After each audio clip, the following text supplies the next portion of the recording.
Hello everyone, welcome back to another Minecraft video on my channel. In today's video, I will be giving you some tips on how to die less in survival mode.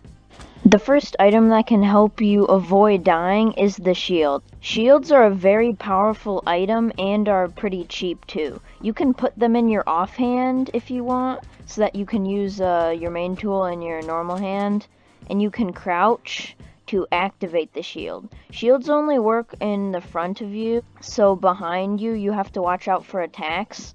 But if you're worried about creepers or anything, like if you're just doing your normal stuff, then a creeper comes up, you can just crouch to activate your shield if it's in your offhand.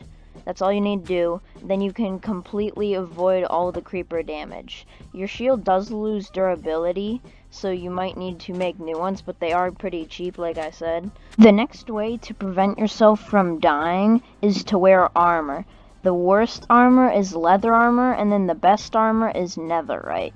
Some armor is very good, like diamond armor and netherite armor, while some armor is not very good, like gold armor and leather armor. But even if you just have gold armor, I mean, I don't suggest making it, but it's better than no armor. So even if you don't have like full diamond armor or anything, at least try and get some armor. One of the ways to get out of a pit of lava is to use Coarse Fruit. Coarse Fruit is kind of rare because it can only be obtained by going to the outer end islands. But if you fall in the lava, you quickly want to eat your Coarse Fruit, then you will be teleported out of the lava.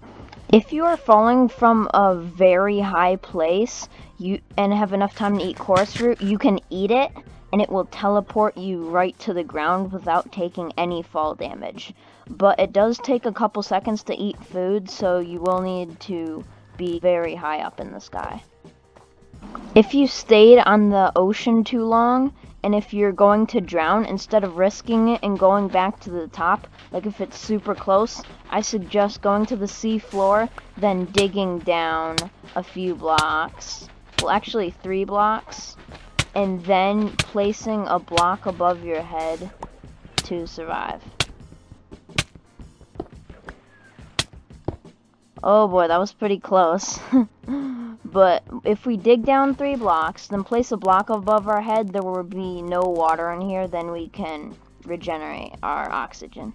Another type of item that can help you survive are potions. Potions are kind of expensive, so they might not always be available to you, but they can give you water breathing so that you will have no problem with drowning. And it does it for a certain amount of time, but it's a pretty good amount of time. And then there's also some ones, like a very, very useful one is fire resistance. Because when you drink it, lava does no damage to you. This is extremely helpful when you're in the nether. And then there's another one I really like is regeneration, because it just regenerates your hearts. It's not very fast, but it does regenerate them. There are a ton more potions, but these are just some of my favorites.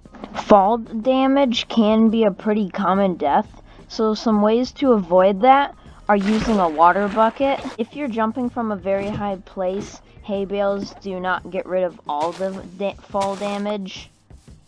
And then slime blocks you can use, but slime blocks are kind of expensive. Whenever you're going mining or adventuring or pretty much anywhere, I suggest you bring some food that when you get low on health, you can eat, and that naturally regenerates your hearts. As you can see, it does go slowly, but it will start to go up and eventually fill up all the way. So I do suggest bringing some food, and you can bring food that is like meant to heal you, like golden apples. Then there's the extremely rare enchanted apples, and those affect you with all sorts of effects to heal you and things. Now, to protect yourself from melee mobs like zombies, and right now for this example I'm using zombified piglins, so you want to build up enough blocks so that you can hit them, but they can't hit you. Now, for mobs that shoot projectiles like pillagers and skeletons, you can use a shield and deflect their projectiles back onto them. Thanks for watching. I hope you enjoyed today's video, and I hope these tips can come in handy for you.